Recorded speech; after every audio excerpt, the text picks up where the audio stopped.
제4부 깨달음의 장애물 1. 나는 누구인가? 나란 무엇이고 누구인가? 우리는 과연 이 우주 속에서 무엇이며 어디서 와서 어디로 가는가? 우리는 지금 여기 왜 있으며 이 삶 속에서 해야 할 가장 최고의 가치는 무엇인가? 이 문제는 인류 역사상 가장 중요한 문제라 해도 과언이 아니지만 대다수 사람들은 이 문제를 까맣게 잊어버리고 산 지 오래다. 기독교에서는 우리를 아담과 하와의 후손으로서 원죄를 가진 인간이라 한다.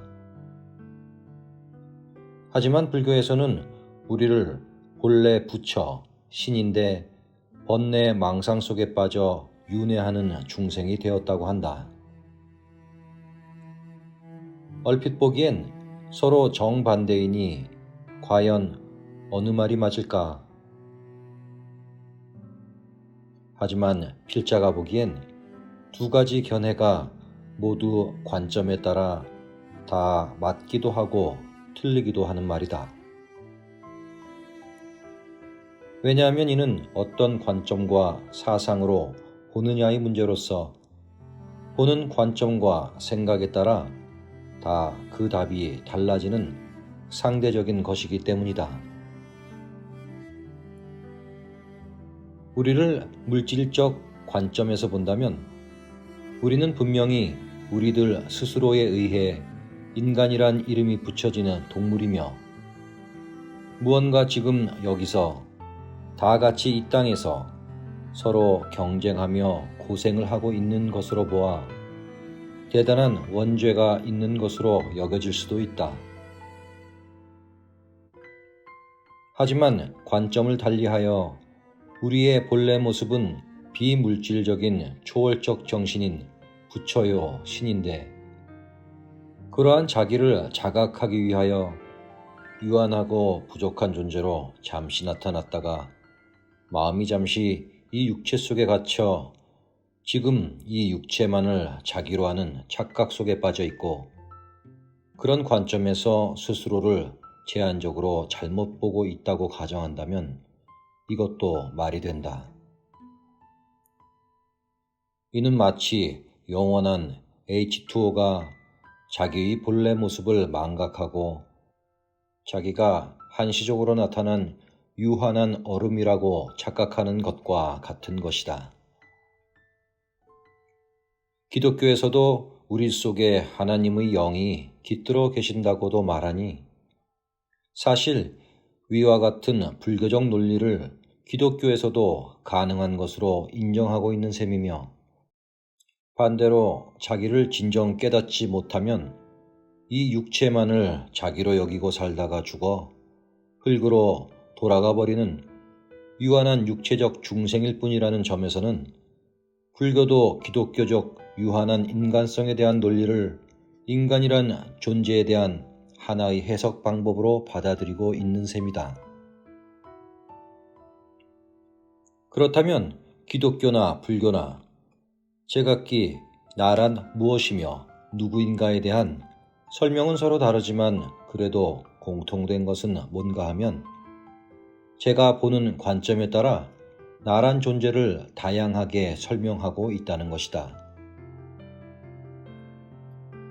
그러므로 양 종교의 공통으로 통하는 논리에서 본다면 나는 곧 내가 나라고 스스로 인정하는 것이란 결론이 나오게 된다.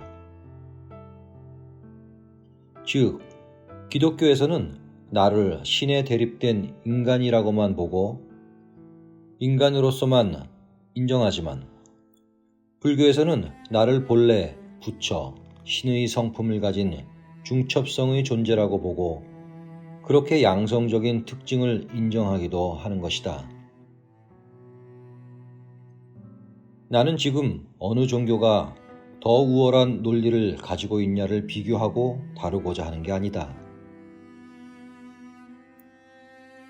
필자가 말하고자 하는 바는 우리는 우리가 이것이 나 자신이다라고 여기는 그것으로서 지금도 자기를 살고 있다는 사실을 직시하자는 것이다. 그렇다. 우리는 우리가 모두 자신이 자기라 여기고 해석하는 그런 관념 속의 나를 지금도 살아가고 있다.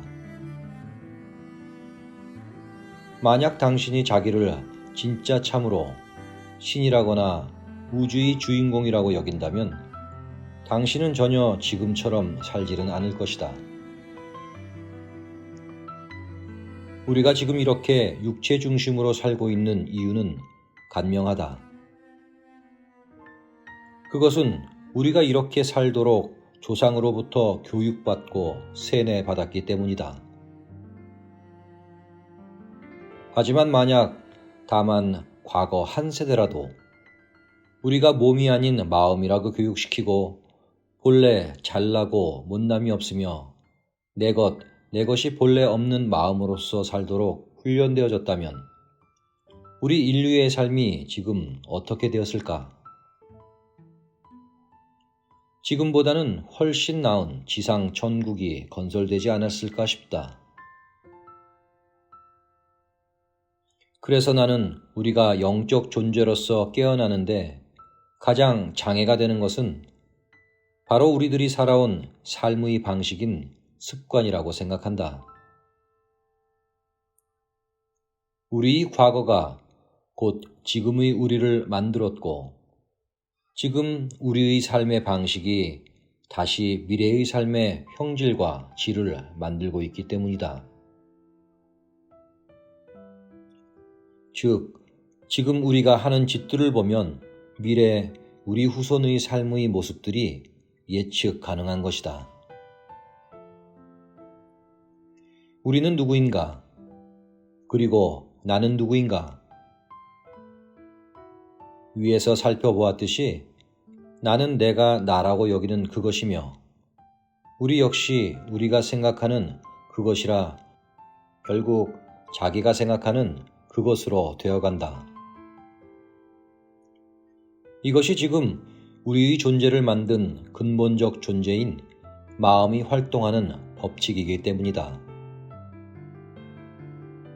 그러므로 우리가 깨달을 수 있는 방향으로 산다면 그 결과 우리를 깨닫게 하는 것도 마음이며 반대로 깨닫지 못하는 방향으로만 왜곡되게 살아간다면 그렇게 하는 것도 역시 우리 마음인 것이다.